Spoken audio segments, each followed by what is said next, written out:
월말 김호준의 김호준입니다. 물건을 처음부터 끝까지 자기 힘으로 직접 만들어내는 사람들 드물게 있습니다. 그 드물게 있는 중에서도 아무도 안 시켰는데 독학으로 원리를 터득해서 어디에도 소속되지 않은 채 직접 자기 손으로 물건을 만드는 독립 제작자 미친 사람들 두 분을 모셨습니다. 안경을 만드시는 김종필 씨. 네, 안녕하십니까. 손으로 수제 안경 만들고 있는 김종필입니다. 시계를 만드는 현광훈 씨. 네, 안녕하세요. 시계 제작자 현광훈입니다. 자, 공통 질문 먼저 드리겠습니다. 일단 두 분 모두 배울 것이 없어서 독학하셨죠? 네. 근본이 없다는 얘기죠? 그리고 맞습니다. 디자인부터 설계하고 도면 만들고 제작하고 처음부터까지 다 혼자 하셨죠? 네. 주변에서 미쳤다고 하죠? 네, 많이 들었죠. 근데 이걸로 먹고 사는 것도 만만치가 않죠? 제일 힘들죠. 가능하지는 않은 것 같아요. 가능하지 않은 것 같아요.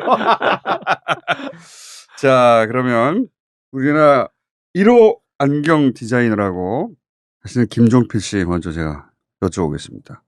언제 안경을 만들기 시작하신 거예요? 왜 만들기 시작하신 거예요? 참고로 네네. 만년필 연구소 수장님 있거든요. 그분은 네. 어릴 때부터 길다란 짝대기 짝대기에서 어린 시절 가장 먼저 접한 게 필기구였기 때문에 필기구로 넘어가서 지금도 짝대기인 만년필에 꽂혀 계시거든요. 어릴 때도 동그란 게 좋았다든가 철제를 만지고 노는 게 좋았다든가 그런 게 있나요? 그런 것 같아요. 예, 저도 어렸을 때 만들고 그리고 하는 거를 굉장히 좋아했었어요. 대학 때는 금속공예 디자인을 전공했었고, 근데 이제 시작은 학창 시절 때 안경 디자인 공모전이 있었어요. 그래서 거기서 이제 좋은 결과가 나와서 첫 사회생활을 안경 회사 디자인실에서부터 시작해서. 첫 회사. 네. 아하. 그러다가 내 걸 만들어야 되겠다고 독립하신 예, 거구나. 네. 아하. 그 전에 안경에 관심 있으셨습니까? 큰 관심은 없었죠. 어쩌다 보니. 네, 사실은 어쩌다 보니. 안경 공모전에 있어? 그럼 나 금속으로 이런 거 만드는 거 좋아하는데 한번 해볼까? 했더니 결과가 좋아서. 예. 얼마나 좋았어요? 예, 그냥 뭐 대상을 타서. 부끄러움이 많으시구나. 대상! 네. 그래서 그때 그 디자인실에 들어갔을 때는 그냥 디자인만 하는 거였죠. 그렇죠. 그 회사에서는. 그러다가 내 걸 직접 만들어 보고 싶다. 이런 생각 하셨어요? 네, 그렇죠. 대학도 금속공예 디자인과를 다녔으니까 손으로 이제 주얼리나 액세서리 같은 걸 만들어 봤으니까 내가 생각하는 안경을 만들어 보자, 손으로. 근데 왜 독립을 생각하셨어요? 반 잘린 거고요. 이런 회사에서. 이제 그 회사가 없어지는 바람에. 회사가 없어지는 바람에. 네. 회사가 없어지는 바람에. 근데 다른 회사에 취직할 수도 있는데. 안경 회사가 많지가 않아요. 어차피 갈 곳이 없었다. 이거 슬픈 이야기잖아, 이거. 네, 뭐. 슬픈 이야기인데, 이거 듣다 보니까. 자, 그래서 몇 년 차십니까? 시작한 거는 96년부터 했고요. 96년부터 안경을 하셨으면 지금 20 몇 년 넘었죠. 차야. 20한 7년 차 정도 되네요. 네. 네, 안경만. 네. 자, 이거 다 어떻게 하다 보니까 됐네, 이렇게. 회사가 망했고, 그 회사가 네. 망했는데 갈 데도 별로 없고. 네, 맞습니다. 난 손재주도 있고. 할 줄 아는 걸로 해보자. 그때까지는 이제 디자인만 하시다가. 네.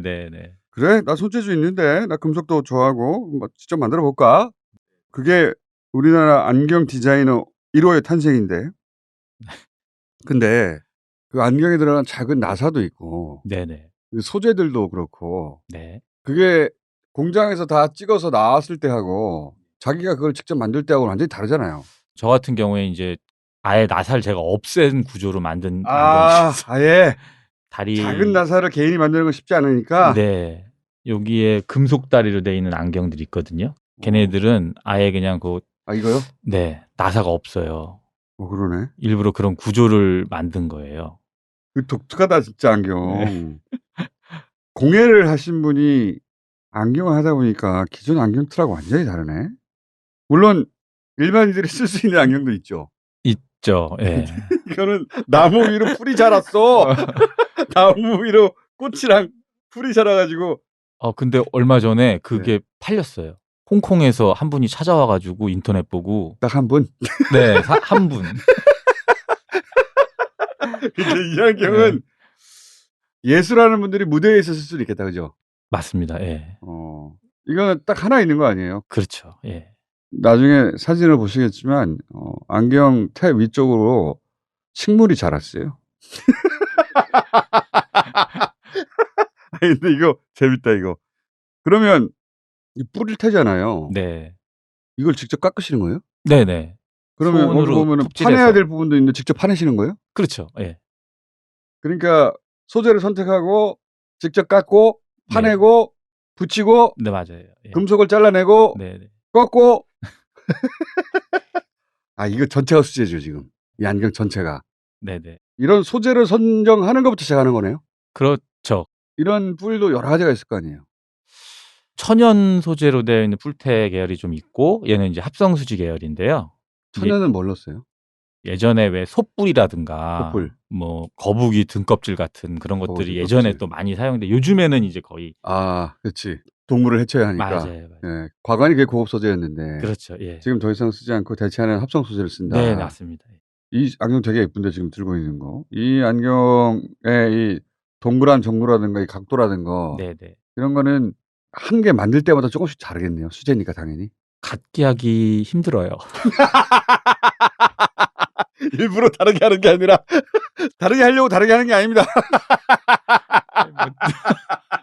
다른 이런 거 안경 네. 하나 만드는데 얼마 걸려요? 하나씩 만들진 않고요. 디자인을 이렇게 좀 여러 개 한꺼번에 하고 뭐 프론트 작업을 또 한꺼번에 하고 프론트 작업이라는 게 뭡니까? 그 앞 전면부. 아, 앞부분. 예, 그리고 뭐 다리 같은 경우에는 제가 일부러 모듈 부품화 시켜서 만드시다가 예, 좀 효율성을 높이려고. 다리를 매번 다르게 만들 수 없으니까 네네네. 다리만 따로 만들어서 몇 가지 모델 만들어 놓고 네네네. 그런 식으로 이제 좀 작업의 효율을 높이고 있어서. 처음에는 안 그랬을 거 아니에요. 그렇죠. 처음엔 뭐 맨 처음 만들었던 수제 안경은 성공했어요?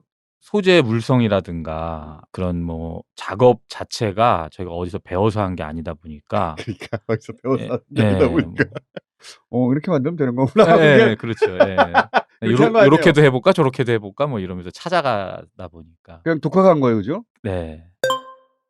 우리 현강훈 씨도 금속 만지는 거 좋아하셨어요? 저는 전공이 금속 조형 디자인과입니다. 그러니까 네. 두 분이 이제 일단 과가 그쪽이야. 네, 처음부터. 맞아요. 근데 안경은 다니던 안경 회사가 망해서 그렇다고 치고 시계는 어떻게 된 거예요? 어쩌다가 시작된 거예요? 저는 원래 시계를 좋아했던 것도 아니고 원래 카메라 만드는 작업을 했었어요. 카메라. 네, 수제 카메라? 수제 카메라. 그래서 사진 찍는 걸 좋아해가지고 학교 다닐 때 사진을 찍다 보니까 카메라가 좋아지고 금속 전공이니까 카메라를 내 손으로 한번 금속으로 만들어 봐야겠다. 시작은 카메라야. 카메라로 만들었는데 카메라 셔터가 있으니까 이 셔터에 시간 제어 이런 기능이 필요하잖아요. 근데 수제니까 그게 없어. 수제니까 그걸 손으로 열었다가 시간 재고 다시 닫아줘야 돼요. 아하. 이런 부분들이 좀 불편해서 이거를 어떻게 타이머를 만들자. 타이머 같은 기능을 넣은 걸 만들어 보자. 근데 전자식으로 해결하지 말고 내가 뚝딱뚝딱 해서 만들 수 있는 걸로 만들어 봐야지. 수제 카메라에 장착될 타이머가 처음에 출발이야. 네. 그걸 어떻게 만들까 고민하다 보니까 방법이 안 나오더라고요. 근데 그때 안 나오겠죠. 어디서 나오겠어. 그런 게 있어야 나오지. 근데 이제 그때 마침 다큐멘터리를 봤어요. 스위스 시계 제작자들이 나오는 다큐멘터리. 저거를 시계를 만들 수 있으면 내가 생각한 카메라를 만들 수 있겠는데? 그럼 시계 공부해야겠다. 카메라를 위해서 네, 시계 공부를 한 거죠. 그 시간을 측정하는 그 무브먼트를 네. 내가 만들어 봐야지. 이게 출발이구나. 네, 맞아요. 그러다가 시계에 빠지기 시작했어요. 네, 맞아요. 이거 어디서 배울 때 있어요? 아니, 없죠. 없죠. 저 처음에 그 카메라에 늘 그 시계 공부해야지 하고 이제 당연하게 시계 학원, 시계 학교 뭐 이렇게 검색을 해봤는데 있을 줄 알았는데 당연히 있을 줄 알았죠. 근데 없더라고요, 진짜로. 마찬가지로 시계를 만드는 장인들은 아주 큰 회사에 소속돼 버렸거나 스위스에 있는 시계 회사들에 다 소속되어 있죠. 그러니까 그 사람들끼리 이렇게 물려주는 것이지 어디 학교를 세워가지고 시계 만드는 법을 가르쳐준다 이게 없었구나. 네, 그러니까 검색해 보니까 유럽에는 이제 시계 학교들이 있어요. 근데 그 시계 학교는 시계 회사에 취업할 인재를 만드는, 아하. 그러니까 만드는 걸 가르쳐 주는 건 아니고 아하. 그냥 시계를 좀 다룰 수 있을 정도의 수준으로 양성하는. 이게 시계를 스스로 만들어내는 걸 가르쳐 주는 게 아니라 네네, 어차피 그렇죠. 그 학교 들어가 봐야 시계 만드는 법을 가르쳐 주는 건 아니었어. 시계 회사에 들어갈 인재를 양성하는 정도인 거죠. 그래서 그러니까 시계를 만드는 노하우들은 그런 큰 회사가 그냥 독점적으로 자기들끼리 가지고 있고 기업 비밀처럼 자기들끼리 계속 물려주는 것이지 공개적으로 어떤 학교에서 가르치는 게 아니야. 네, 맞아요. 이게 유럽의 길드 전통에서 나왔다. 자기들끼리 그 기술을 계속 움켜쥐고 자기들끼리만 물려주는, 공개적으로 사람을 모아서 학교에서 가르치지 않는. 안경도 약간 마찬가지고 그런 것 시계도 같아요. 마찬가지였던 거예요. 그럼 어떻게 해 이거 시계. 그땐 몰랐죠. 그땐 그걸 모르고 그 유학을 갈까 막 이렇게 생각을 하고 있었거든요. 그래서 스위스에 있는 그 시계 학교에다가 문의를 넣었어요, 메일로. 자기네는 2년에 한 번 사람을 뽑는데 얼마 전에 뽑아서 네가 지금 온다 해도 2년 기다려야 되고, 한국에 있으니까 근처 일본에 히코미즈노라는 대학에 자기네 과정을 개설해 놓은 게 있으니까 일본에. 거기 매년 사람 뽑으니까 거기로 가보는 게 어떻겠냐라고 답장이 오더라고요. 그래서 일본에 가려고 준비를 좀 했죠. 일본어 공부도 좀 하고 그랬는데 그때 그 일본 대지진 난 거예요. 2011년도에. 근데 그 일본에서는 시계 만드는 걸 가르쳐 줘요? 아니요. 그러니까 그걸 몰랐던 거예요. 시계 회사에 들어가는 인재를 양성해 주는 거였는데 가슴은 큰일 날 뻔했어요. 큰일 날 뻔했어. 가슴에는. 그때 몰랐어요. 그냥 시계 학교 가면 다 가르쳐 주는 건 줄 알았어요. 그러니까. 유학 갔는데 왜 시계 만드는 법 안 가르쳐 줘요?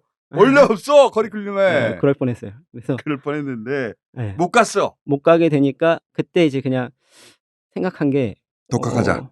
네, 저기도 사람이 하는 건데 내가 해도 되지 않을까? 뭐 이런 생각으로 독학을 해야겠다라는 생각을 뭘 했어요. 보고 독학을 해요? 유튜브요.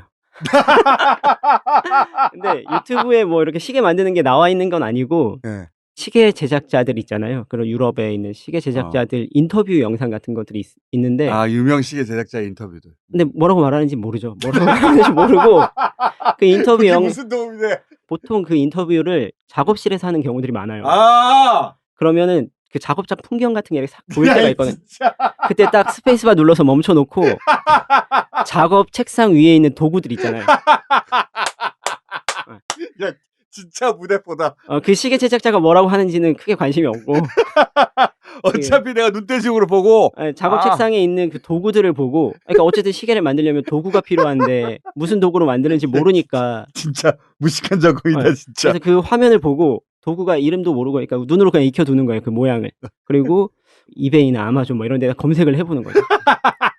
그냥 와치메이커스 툴 뭐 이렇게 검색해가지고 그럼 이제 수리 관련된 도구들이 엄청 많이 나와요. 도구부터 산 거야. 막 넘기다 보면 봤던 게 이제 가끔가다 하나 나오는 거예요. 막 1800년대 고장난 거, 막 녹슨 거.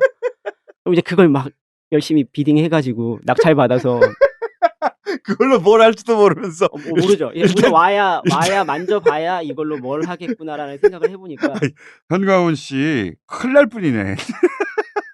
시계 부품들을 어떻게 만들지가 궁금했던 거니까 이제 그런 도구들을 그렇게 좀 이게 일단 도구부터 사모은 거예요? 네, 우선 사서 그 도구가 어디에 쓰이는지 모르겠지만 어쨌든 시계 장인이 쓰고 있으니까 필요할 것이다. 그래서 사서 그걸 우선 고쳐야죠. 고장난 거니까. 보통 고장난 거니까. 고장나서 내다 판 거라 싼 가게에 사가지고 이거 목이 흔들흔들하네 그럼 고치고. 보통 한 150년 전에 만든 도구들. 그 150년 전에 쓰던 것들이어가지고. 그러니까 이 시계 장인들도 자기들이 쭉 물려받은 방식으로 우리 인간 문화이자가 예를 들어서 활 만든다. 그러면 쭉 도제식으로 가르쳐준 사람들이 쓰던 도구를 계속 쓸 거 아니에요. 그것처럼 그런 도구들을 여전히 가지고 있는 거구나. 그런 도구들이 아직도 쓰이기도 하고 요즘 시계 제작 회사는 이제 아예 자동화 기계를 사용하니까 수백억짜리를 하니까 근데 저는 이제 수백억 기계를 놓고 쓸 건 아니니까 제가 만들고 싶은 건 시계가 아니라 카메라에 들어갈 시계 부품이었으니까 그렇지. 그래서 합리적으로 선택한 게 150년 전 도구인 거예요. 뭐가 합리적이야? 합리적이죠. 그 가격이 훨씬 저렴하잖아요. 뭘 쓰는지도 모르면서 150년 전 도구를 이거는 마치 우리나라 국궁이다. 활 만들에 들어가는 이상한 부품들이 장인들이 이제 인간 문화재가 나와서 막 설명하는데 뒤에 있었어. 그걸 외국인들이 사간 거야. 맞아요. 그런 거야. 어디다 쓰는지도 모르면서. 자, 그래서 그거 가지고 안 될 것 같은데? 되던데요? 되는데. 일단 장비가 왔어요. 그 다음 어떻게 했어요? 이제 그거를 이제 우선 고치고 제 나름대로 이제 그걸 이제 써보면서 유추하는 거죠. 이걸로 어떤 걸 만들 수 있을까. 유추하는 거죠. 네. 그리고 뭐 그 다음부터는 이제 제 창작의 영역이죠. 이걸로 원래 어떻게 썼는지까지는 잘 모르겠지만 네. 이걸로 만들어낼 수 있는 것들을 최대한 만들어보고 계속 만들어보다 보니까 맨 처음 만든 게 뭐예요? 그럼 톱니바퀴들 그렇지. 많이 시계는 만들었죠. 톱니바퀴가 들어가니까 네. 지금 시계를 하나 가져오셨거든요. 멀쩡하게 톱니바퀴가 잘 돌아가고 있습니다. 굉장히. 이거 비싸 보이는데? 이게 다 수제예요? 네. 아, 이거 믿을 수가 없네.